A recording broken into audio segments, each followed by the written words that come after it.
a quien su novia reprochaba dejarse tratar como un felpudo, resultan inverosímiles. Se cuenta que leía y veía obras sobre crímenes y terror. También lo hacía Richard Ramírez y millones de personas que no cometen crímenes.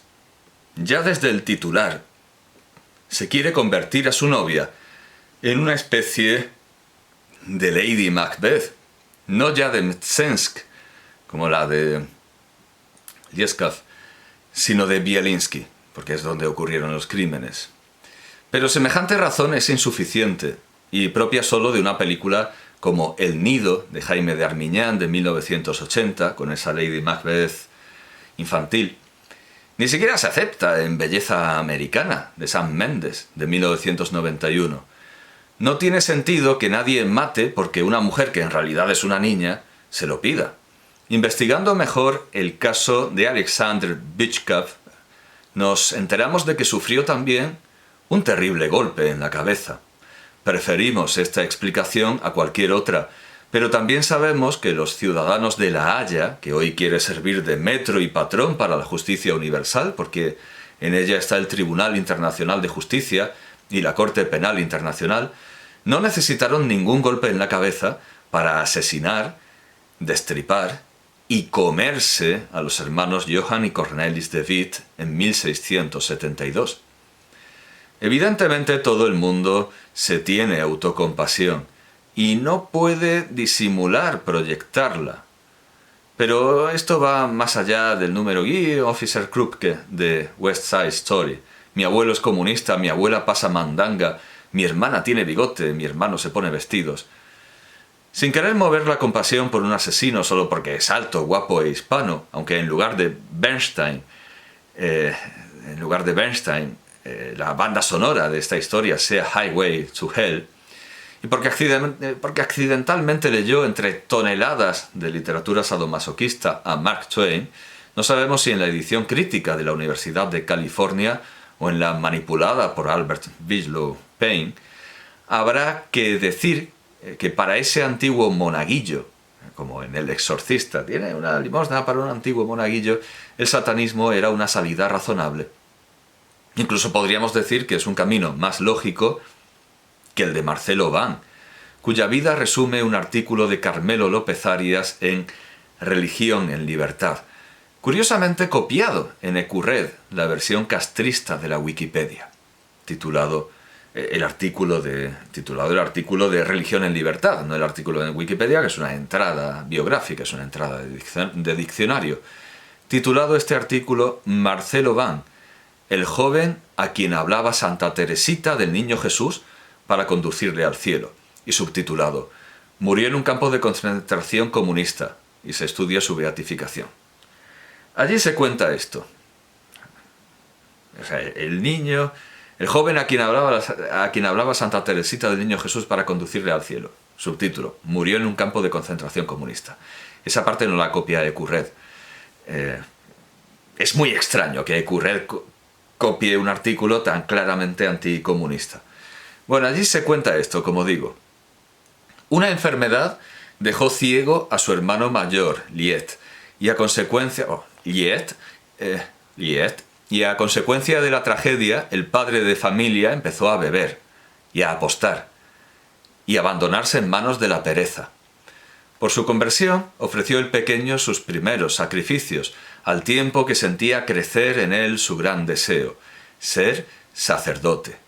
Empezó a formarse para ello en una escuela de Hubang, regentada por un cura poco diligente, que lo asignó a un catequista que pronto envidió su santidad de vida y se lo hacía pagar a base de vara de bambú, imponiéndose incluso 3 golpes cada noche si quería comulgar al día siguiente. Van aceptaba el castigo para obtener tan preciado premio, lo que enfureció aún más a su guardián, quien además quería violarlo. Y ante su negativa redobló las palizas. Marcelo se aferraba a la Virgen María y al rosario para soportar aquello, así que sus compañeros le quitaron el rosario primero, luego los garbanzos que llevaba en el bolsillo para contar avemarías y finalmente la cuerda de 10 nudos que escondió en el cinturón. Todo esto lo sufría un niño de 8 años que, pese a todo, no perdía de vista su norte, ser un día ordenado y celebrar misa. Ricardo Ramírez, a quien, que sepamos, ningún satanista fustigó ni lo intentó violar, con lo que es normal que encontrara en Satán quien se compadeciera como en Baudelaire de su larga miseria, se expresaba así. ¿Qué significa Satán para mí? Satán es una fuerza estabilizadora en mi vida. Me da una razón de ser, me da una excusa para racionalizar. Hay una parte de mí que cree que él... Un poco machista esto de decir que Satán es él, y por qué no ella, como dicen los teólogos modernos de Dios, y por qué no es ella. Bueno, de hecho, San Juan Pablo I ya comparó a Dios con una madre, algo que también es evangélico, pero bueno, alguien podría decirle a Richard Ramírez, ¿y por qué él? Pero bueno, dijo esto, una parte de mí cree que él realmente existe. Tengo mis dudas, pero todos las tenemos, sobre muchas cosas. También dijo que los satanistas necesitan tener más fe que los cristianos, porque Cristo fue visto y sentido. Lucifer nunca ha sentido la necesidad de ser visto, pero puede ser sentido en el alma de cada uno. No veía Richard Ramírez el satanismo, en los términos de Barrón, como una teología civil, con rituales religiosos, sino natural de principios filosóficos y coherentes, lo que no le impidió tener algo de ceremonial en sus crímenes, cosas como dibujar pentáculos con lápiz de labios y dejar crucificada a una niña, a la que por supuesto también violó. Decía, la sangre es la sustancia que permite existir a toda cosa viviente, pero la sangre es sangre. He oído acerca de gente que bebe la sangre de otros, se cortan y la beben y se supone que es un sentimiento de euforia, pero la sangre no tiene especial interés para mí. Este racionalismo de su satanismo, que alguna vez consideró que la víctima de turno se salvó por una intervención de Jesucristo, lo cual es bastante racionalista, queda de manifiesto en esta afirmación. Todo el mundo tiene el bien y el mal en sí. Me gustaría ser 100% mal, pero no puedo. No puedo. Un racionalismo en su justo término, porque no llegaba al extremo de sugerir su porcentaje exacto de maldad, como sí ha hecho el psiquiatra Michael Stone con su escala de maldad, que curiosamente explicó con detalle en un programa de televisión, la serie documental El más malvado, de 2006 a 2008, antes que en su libro La anatomía del mal, de 2009. El mal parece un concepto filosófico aceptado demasiado a la ligera. Para algunos, el mal absoluto será pisotear una hostia consagrada y para otros patear un Corán. Otros, como los griegos arcaicos, no diferenciarán al mal del malo, como sí hacía la famosa frase escrita en las prisiones españolas después de las Cortes de Cádiz: odia el delito y compadece al delincuente. Y por lo tanto considerarán que una tribu aislada que se coma las hostias consagradas como si fueran galletas y queme un Corán para calentarse sin saber lo que son estos objetos, por haberlos hallado en un naufragio, habrían llegado al colmo de la maldad. Pero esto, desde luego, no tiene cabida ni en el cristianismo ni en el islam, que no aceptan la concepción miasmática de la culpa, ya rechazada en una obra como Ifigenia en Táuride de Eurípides, mientras que sí aparece en Edipo Rey de Sófocles. Pero en general, para definir el mal voluntariamente elegido, que es el que cuenta para las doctrinas filosóficas y religiosas con más vigor en nuestra época, desde luego el cristianismo, el islam, creo que todos podemos aceptar lo que dice el Evangelio según San Juan, en la traducción de Cantera e Iglesias. Si alguno dice amo a Dios y aborrece a su hermano, es un mentiroso, porque quien no ama a su hermano, a quien ve, no puede amar a Dios a quien no ve. Para definir el mal hay que dejarse de abstracciones. Ofender a la patria es como ofender a tu madre. Ofender a la iglesia es como ofender a tu madre. Madre no hay más que una y a ti te encontré en la calle. En el mal solo cuenta, como en el Evangelio, lo que se ve. El ejemplo clásico para negar esto es la cirugía. Yo abro con cuchillas y forceps un cuerpo humano, lo hago sangrar, lo hago sufrir, pero es por su bien. De acuerdo, pero esos resultados tienen que verse, ese bien tiene que verse. En primer lugar, hay que rechazar de todo punto el lenguaje figurado. Así como los médicos abren las carnes con cuchillos para extirpar la la enfermedad, los inquisidores toman esta imagen, los médicos abren las carnes con cuchillos para extirpar la enfermedad y los inquisidores abren las carnes con cuchillos para extirpar la herejía, que es enfermedad del cuerpo. Que es enfermedad peor que la del cuerpo. Los médicos extirpan la enfermedad del cuerpo. Los inquisidores la del alma, que es peor porque es del alma, y el alma vale más. Bueno, pues no nos vale este argumento. No vemos el alma, y sí el cuerpo. Si el médico abre las carnes del enfermo por su bien, queremos ver inmediatamente o a la larga ese bien. Si no, concluiremos que el médico está experimentando con humanos o simplemente torturándolos, y será un monstruo como Joseph Mengele o Shiro Ishii. Importa decir que lo que se ve no es lo que uno puede ver, sino lo que se puede ver, lo que otros pueden ver. No aceptaremos que Santo Tomás de Aquino nos diga que falsificar la doctrina es peor que falsificar la moneda, sabiendo que a los monederos falsos los cocían vivos. Y también la moneda es algo simbólico.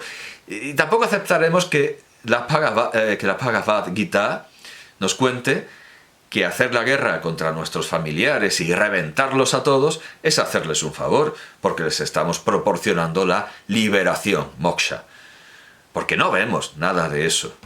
Pero tampoco aprobaremos a Don Quijote en la ficción, ni a Bakunin en la realidad, aunque probablemente también sea en la ficción, cuando según Cervantes y Herzen dan la espalda a unos rústicos a los que han querido ayudar cuando no hace falta ser Bastiat ni haber escrito lo que se ve y lo que no se ve para ver que les irá peor de lo que les iba antes de su intervención.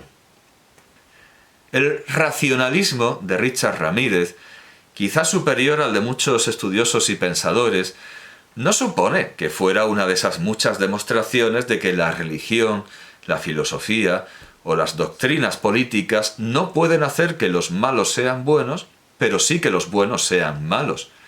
Su autoadoctrinamiento, a la manera del que ahora se considera delito si es en beneficio del Estado Islámico y que en realidad parece una idea de Avierchenka, parece salido de un cuento de Avierchenka, esto del autoadoctrinamiento.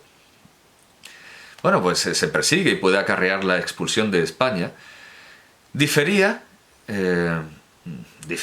en Richard Ramírez, bueno, tanto de este autoadoctrinamiento islámico como de los cursos de tortura de los Jemeres Rojos, en los que se insistía en que no había que entusiasmarse, como en El Padrino, que no se entusiasmen, no somos asesinos. No había que entusiasmarse, sino cumplir con el deber, manteniendo sus cosas en sus tiempos y duración de vida. Ramírez sí se entusiasmaba y disfrutaba, dijo: me gusta matar gente. Esto se lo he oído no solo a Richard Ramírez, se lo he oído también a uno de los pocos supervivientes del ejército de Pancho Villa. Lo dijo con estas palabras: a mí me gusta matar gente. Lo dijo así, con estas palabras. Pues Ramírez decía lo mismo, solo que por supuesto el superviviente del ejército de Pancho Villa es un héroe nacional y Richard Ramírez es un peligro público, es un criminal nacional. Me gusta matar gente, me gusta ver morir. Me gustaría pegarles un tiro en la cabeza y se retorcerían y se revolverían por todas partes y entonces simplemente se quedarían quietos. O cortarlos con una navaja y mirar cómo sus caras se quedan realmente blancas. Me encanta toda esa sangre. O sea, beberla y eso no le concedía un valor religioso, pero disfrutaba con ella. También dijo: incluso los psicópatas tienen emociones. Bueno, quizás no. Después es su cita. Incluso los psicópatas tienen emociones. Bueno, quizás no. Después de su encuentro con Sean Penn en 1987, Ramírez siguió en la cárcel. Sean Penn hizo en 1989 Nunca fuimos ángeles, en compañía de Robert De Niro, con la dirección de Neil Jordan y un magnífico guión de David Mamet. Ahora sí pudo ser David Mamet, y no como esas espantosas películas basadas en Harris, en esa espantosa película, absurda película sobre Aníbal el caníbal. En 2001 dirigió La promesa, sobre la obra de Friedrich Dürrenmatt, derivada de su guión para El cebo de 1958, de Ladislao Vaida, película de la que ya hemos hablado y que desde luego es un portento. Aquella historia de un pederasta reminiscente del encuentro del monstruo con la niña en el Frankenstein de Whale. En 2003 protagonizó la historia equívoca de una equívoca venganza, algo que repetiría en Este tiene que ser el lugar, una película suya, contra unos pederastas, basada en el libro Rio Mystic de Dennis Lehane, es un apellido irlandés, y es más bien Lehane, dirigida por Clint Eastwood. Puede decirse que ahí terminó su carrera. Perdón, es un apellido gaélico. Ahora no recuerdo si es irlandés. Es un apellido céltico en todo caso. Y ya sabemos cómo funciona la pronunciación de los apellidos célticos y más trasladada a Norteamérica, donde las lenguas célticas adquieren sus propios dialectos americanos. Pero como digo, puede decirse que ahí terminó con Clint Eastwood su carrera. Más allá de aquel extraño encuentro de la estrella de ultraizquierda y la estrella de ultraderecha, que fue El profesor y el loco de Farhad Safinia de 2019. En 2012, Penn estuvo en Venezuela y dio un discurso ante unos estudiantes de medicina a los que contó lo que podría ser un buen resumen de su vida reciente, de la vida que estaba llevando por aquel entonces y después de las películas que hemos mencionado. Quisiera, dijo, compartir con ustedes una anécdota. Tuve el privilegio de presentarle a mis hijos al comandante Fidel Castro, y cuando él se tomó la foto parado en medio de ellos, le dije, presidente, a mí en Estados Unidos me van a atacar por estar educando a mis hijos como socialistas revolucionarios.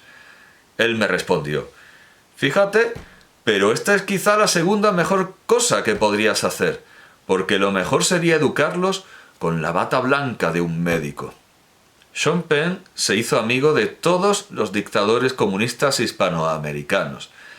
En el año siguiente, 2013, murió Richard Ramírez. Como digo, ni siquiera su esposa fue a recoger su cadáver. Había dejado algunas frases interesantes y 14 víctimas mortales, que sepamos, 14 víctimas mortales identificadas como tales, cada una de las cuales, sin duda, habría aportado a este mundo frases, obras y acciones infinitamente mejores que las suyas.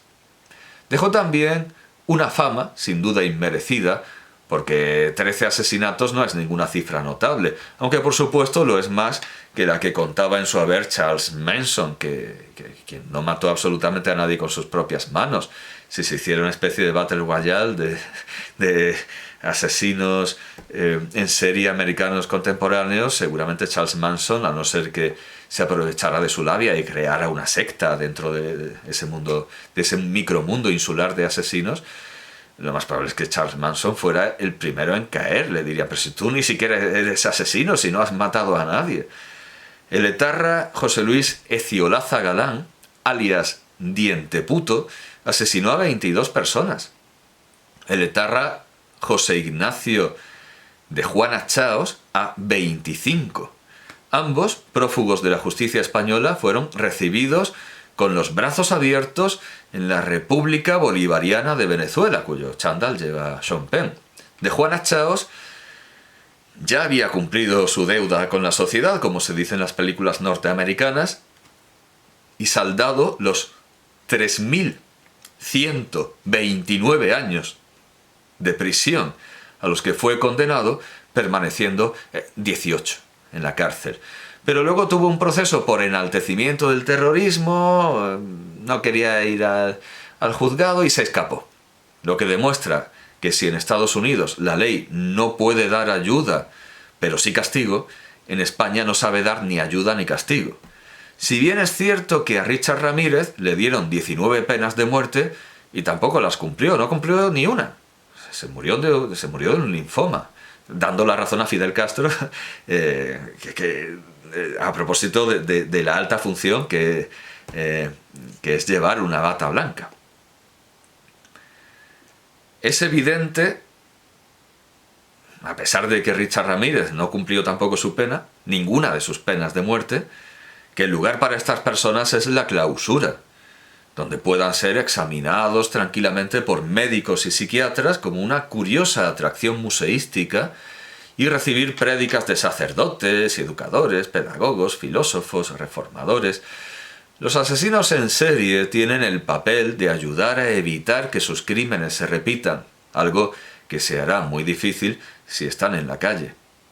Sean Penn sintió desprecio por el pentáculo de Richard Ramírez, pero siente veneración por la Estrella Roja. La Estrella Roja que está en el sello de ETA, aunque estamos habituados a ver el escudo en blanco y negro, claro, como sello, pero tienen la Estrella Roja. Esa Estrella Roja que funge en Penn como el pentáculo en Ramírez. Tiene tanta devoción por la Estrella Roja que hasta el sanguinario Fidel Castro tuvo que hacerle notar que es más honroso preservar vidas con la bata blanca, especialmente la suya. Castro quería prolongar su vida y por eso se preocupaba tanto por los médicos, que arrebatarlas con la bandera roja de la revolución. Es difícil precisar cuántas vidas se cobró Fidel Castro. Sus enemigos dicen que 7.000. Es muy difícil. Pero solo en la causa 829 de 1960 se fusiló ya a más de un centenar de personas. O sea, eso cuenta en su haber y desde luego son más víctimas que las que tiene Richard Ramírez, incluso que las que tienen los etarras. Es imposible saber cuántos asesinatos, violaciones y torturas suman todos los dictadores con los que se abraza Sean Penn. Daniel Ortega, por ejemplo, ha sido acusado de violar a su hermana y a su hijastra, pero el abogado que lo acusó de lo primero murió en la cárcel en régimen de aislamiento y tortura, y su hijastra tuvo que exiliarse. También se ha abrazado Sean Penn con un vulgar narcotraficante, jefe del cártel de Sinaloa, al que entrevistó en 2016 para Rolling Stone, dando razones propias de Richard Ramírez. Podría haber citado la frase del personaje de Al Capone interpretado por Robert De Niro en Los Intocables de Brian De Palma. Cuando el alcohol lo sirven mis clientes en bandejas de plata, lo llaman hospitalidad. Pero prefirió a Montaña, al señor de Montaña, como decía Quevedo. Las leyes de la conciencia, que fingen derivar de la naturaleza, proceden de la costumbre. En 2019, Isaías Valdés Ríos, alias Memín, sicario del cártel de Sinaloa, contó las costumbres de su jefe, esas costumbres que no proceden de la naturaleza, al que se abrazaba Sean Penn, y le daba la mano. ¿Qué costumbres eran estas? Pues contó cómo torturaba y asesinaba con sus propias manos a gente que ya venía torturada por orden suya, quemada con planchas y mecheros. El señor Joaquín, como lo llamaba el sicario, el señor Joaquín los golpeaba con leños, con gruesos troncos, los encerraba en zahurdas malolientes, les pegaba un tiro y hacía que los enterrasen aunque siguieran respirando. Es cierto que Sean Penn no está detenido porque fue, en la vida real, lo mismo que en la obra de Dürrenmatt que dirigió y que Roberto Benigni imitó extrañamente en la comedia El monstruo de 1994. Fue el cebo. Richard Ramírez intentó influir en Sean Penn para que practicara el mal y en sus entrevistas seguía un guión para guardarse mucho de autoincriminarse. No era como Manuel Delgado Villegas, alias El Arropiero, quien por cierto aprendió técnicas de la Legión Española, así como Ramírez lo hizo de los Boinas Verdes. En una galería criminal del Diario de Cádiz, sin firma, con fecha de 2008, encontramos una semblanza titulada el cromosoma criminal, porque su protagonista, el arropiero, tenía la trisomía XYY, que se cree frecuente en asesinos y agresores sexuales. Es una teoría que tuvo tanto éxito que hasta cambió el título en España de la película La estirpe, de David Cronenberg, que aquí se tradujo como Cromosoma 3, y que Brian Jervis, en Cruel e Inusual, una historia cultural del castigo en América de 2004, explica así. El síndrome XYY es una anormalidad cromosómica que produce supermachos, como el de Jarry, el supermacho, que están por encima de los 6 pies de altura y segregan altos niveles de testosterona. Muchos de los primeros estudios del genotipo XYY se condujeron en prisiones y se propuso que estaba ligado a un bajo cociente intelectual y a una predisposición hacia conductas agresivas. Es evidente que no todos los asesinos en serie son altos. Poco inteligentes, Richard Ramírez tenía un cociente intelectual de 152, que dentro de que yo no creo en esta medición de la inteligencia, por lo que rudimentariamente puede reflejar de la realidad, pues sí admito que no estaba nada mal y se puede admitir que no era un cretino, desde luego, ni muchísimo menos. Estaba incluso por encima de la media, Richard Ramírez. Era un hombre inteligente, por lo tanto, contradice esta visión de los asesinos en serie como supermachos poco inteligentes.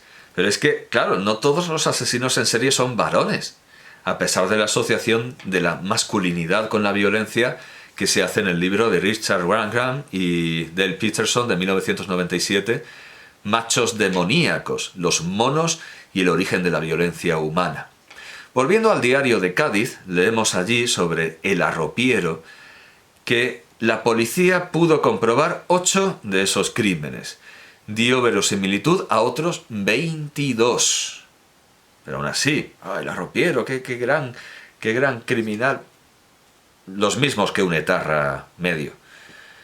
Y sin embargo a los etarras no se los considera objeto de adoración psiquiátrica. Son los mismos que un etarra. Y no siguió investigando los demás. Cuando iba en el coche policial, escucharon por la radio el caso de un mexicano al que se le atribuían 49 crímenes. «Este te gana», bromeó el policía. «Señor inspector», contestó el arropiero, déjeme libre 3 días más, no deje que ese mexicano me gane». Evidentemente no lo hicieron, evidentemente no lo soltaron, pero demuestra la poca inteligencia. «Déjame 3 días más y no me gana». Pero al arropiero no se le juzgó por ninguno de esos crímenes, sigue diciendo el artículo. El arropiero dio con sus huesos en el manicomio sin más, escondiéndolo del sistema, eliminándolo en su celda de psicópata. Ramírez, en cambio, dejamos a ese pobre cretino que era el arropiero. Ramírez sabía que se jugaba la pena de muerte y no la quería. Aunque cuando la obtuvo, claro, el arropiero sabía que no iba a ir ni a la cárcel, iba a estar cómodamente en un hospital bien tratado. Cuando obtuvo, sin embargo, Richard Ramírez la pena de muerte, dijo: «He vivido una vida peligrosa. Robando coches me podrían haber pegado un tiro. Robando a la gente me podrían haber matado. Nada en la existencia me produce terror. Cuando fui sentenciado a muerte no significó nada para mí». Que el ejercer la violencia tiene los mismos riesgos que ejercer la fuerza, por hablar en términos sorelianos, lo nota el Chuanzi según la traducción de Iñaki Preciado y Doeta. Polly murió al pie del monte Shaoyang por ganar fama y el bandido Chi por ganar riquezas, pereció en lo alto del Tongling. Diferentes uno y otro en la causa de su muerte, iguales a la hora de destruir su vida y dañar su naturaleza. ¿Por qué, pues, ha de ser obligado juzgar bien a Po Yi y mal al bandido Chi? Que la muerte es siempre la muerte, algo que respondía Fritz Haber cuando le reprochaban haber inventado armas químicas, lo tenían también presente los maestros con los que